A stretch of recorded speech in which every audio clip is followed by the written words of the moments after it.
secretario técnico.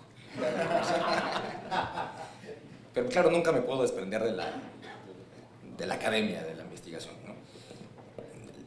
Cuando uno valora una iniciativa, una minuta, toma en consideración, a pesar de que no venga en la exposición de motivos o en el dictamen que motivó la minuta, toma en consideración varios factores porque la gente se termina acercando hacia el diputado de la comisión para decirle por qué sí o por qué no.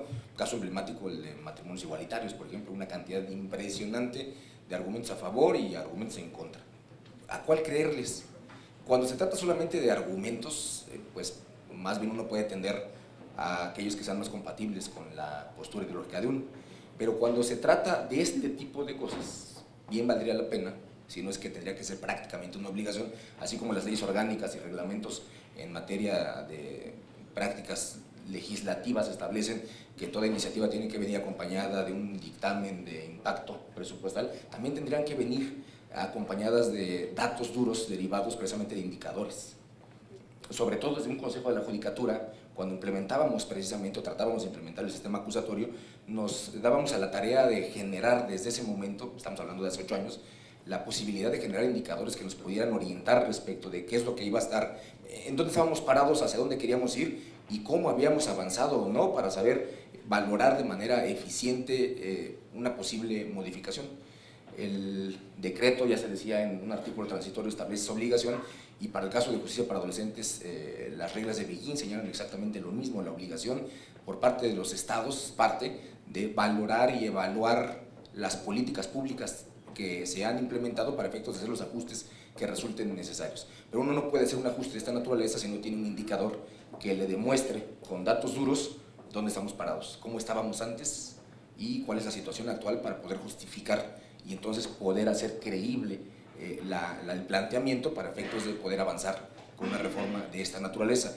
Creo desde la perspectiva eminentemente empírica, por lo que he visto, sin contar con datos estadísticos, que sí es necesario un ajuste en materia de amparo. Sin embargo, faltaría solamente justificarlo precisamente con esas estadísticas que pudieran dar cuenta de ello. Muchas gracias. Muchísimas gracias, gracias por la brevedad. Bien, pues dicho lo anterior, si hubiese preguntas, yo les quiero decir que este foro efectivamente está planteado sobre una iniciativa que está por presentarse, en donde los temas de la iniciativa son justamente los que aborda el foro. Uno de esos temas es justamente la compatibilización del amparo o del sistema acusatorio uno con otro. Y que para el año próximo se llevará a cabo otro foro en la Cámara de Diputados. Este foro lo convoca el Instituto Belisario Domínguez del Senado de la República y el segundo foro en la Cámara de Diputados lo convocaremos igualmente de manera conjunta. ¿Hay alguna intervención, alguna pregunta, algún dato? Ok, adelante. Gracias. Ministro, exministro de Costa Rica. Gracias. No, bueno, la tentación de intervenir es muy grande, pero sé que no hay tiempo, ¿no? Ya con todos los magistrados, con el magistrado Mena, Pablo Héctor, bueno, con Carlos hemos hablado bastante del tema. Nada más como una especie de cuestión que hemos comentado, y es lo que ha ocurrido por lo menos en otros sistemas, que ocurrió por lo menos en mi país a raíz entre el amparo y el sistema penal, y es de que cuando empezó el nuevo sistema se redujeron bastante los amparos sin modificación legal, o sea, cuando digo se redujeron, digamos que se redujo la intervención del amparo sobre el sistema penal, el control del amparo sobre el sistema penal, porque los recursos comenzaron a ser una excelente vía de protección de derechos fundamentales, es decir, sobre todo, bueno, la casación o apelación, como quiera que se le denomine, recurso de nulidad. Y si eso no sería también algo que debiera esperarse, lo digo sobre todo por la regulación que tiene el actual Código Nacional, donde, bueno, a pesar de que siguió la terminología de apelación, sabemos que regula una casación, aunque no le denomine en esos términos, si no sería ese también una vía a la que habría que echar mano para restringir la intervención del amparo, es decir, por razones de necesidad, porque los ciudadanos obtengan una reparación contra la arbitrariedad judicial o las irregularidades que existan o contra violaciones de derechos fundamentales a través del recurso. Esa es como como interrogante. Y un segundo aspecto, nada más, sobre el tema de la suplencia de la queja.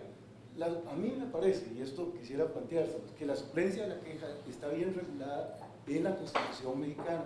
Si entendemos que es para una acción de amparo y no para el proceso penal, entendiendo el amparo sobre una acción popular ciudadana que no está dedicado solo al tema penal, sino que es la acción que tiene un ciudadano contra cualquier acto de arbitrariedad de un funcionario público. Y como es una acción popular, es normal que a esa acción no se le exijan formalismos y que en consecuencia haya un control de protección de derechos fundamentales y a no lesionar ese otro aspecto general de protección de derechos de los ciudadanos por regular un problema exclusivamente penal. Entonces, esos dos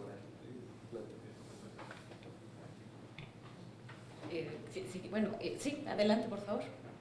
Sí, a ver, en el primer caso yo diría que la solución sería lo que propone Juan José, hacer alternativo el amparo directo y la apelación. Y me parece que se producía ese efecto. En el caso del amparo indirecto, en mi experiencia, desafortunadamente no ha disminuido la litigiosidad. Es decir, los abogados siguen acudiendo al amparo indirecto con muchísima frecuencia, como siguen recurriendo a la vinculación al proceso, por cierto. Es decir, yo diría que en mi tribunal el 60 o 70% de las apelaciones son contra vinculación al proceso, y de esas un alto porcentaje se va al amparo indirecto, después de la apelación, en una etapa muy temprana. Eso es verdaderamente significativo, no sé si sea extrapolable al resto del país, pero al menos es un dato empírico, ¿no? Entonces, esa parte. Ahora, en el segundo punto, yo nada más insistiría en esto. No es lo mismo la suplencia de la queja en sentido estricto, con la cual yo no tengo ningún problema. Es decir, se está quejando de algo, nada más que no lo está expresando conforme a una técnica, conforme a un formalismo. No tengo ningún problema en suplirlo, al contrario. El recurso debe ser de fácil acceso.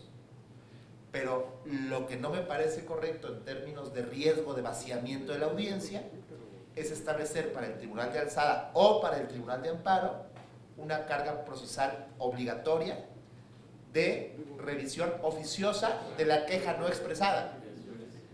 Y el tema es que, como la ley de amparo dice que debe suplirse el agravio incluso no expresado, en nuestra doctrina procesal ha habido siempre mucha confusión respecto a la suplencia de la queja. La suplencia de la queja es la suplencia de la queja expresada, si no, no hay queja. Pero ha habido confusión y se ha entendido que la revisión oficiosa es suplencia de la queja. Esa es la que es inadmisible para mí. Claro, pero eliminándola no impide que el ciudadano tenga que, es decir, yo diría, perdóname que los interrumpa, pero quiere hablar el maestro Carlos Ríos, y si no vamos a hacer un diálogo, y además ya estamos sobre el tiempo, así que sí, no, mil disculpas. Precisamente uno de los planteamientos que se ha hecho es que como el juicio de amparo tiene otro objeto, es decir, es constitucional, no es un tema de legalidad, ¿no?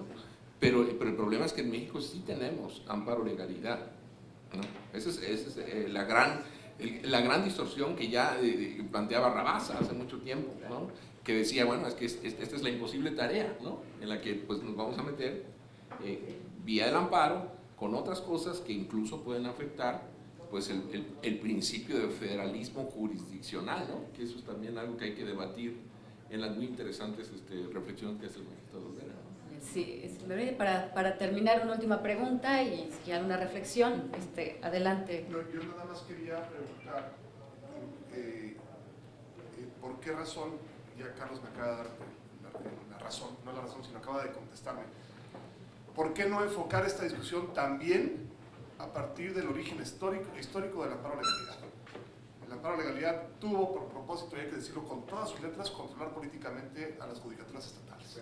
Esa es la razón histórica que hay, está suficientemente documentado, entre otros don Emilio Rabasa, en el artículo 14 del juicio constitucional o en otros muchos de sus textos, y me parece que ese análisis no puede prescindirse si se trata de adecuar instituciones jurídicas a nuevas realidades históricas. Entonces la pregunta es, o más bien la sugerencia es, enfoquemos este debate también a partir del análisis histórico de las instituciones. ¿Alguna última reflexión de los de los ponentes. Sí, Adelante. rápidamente.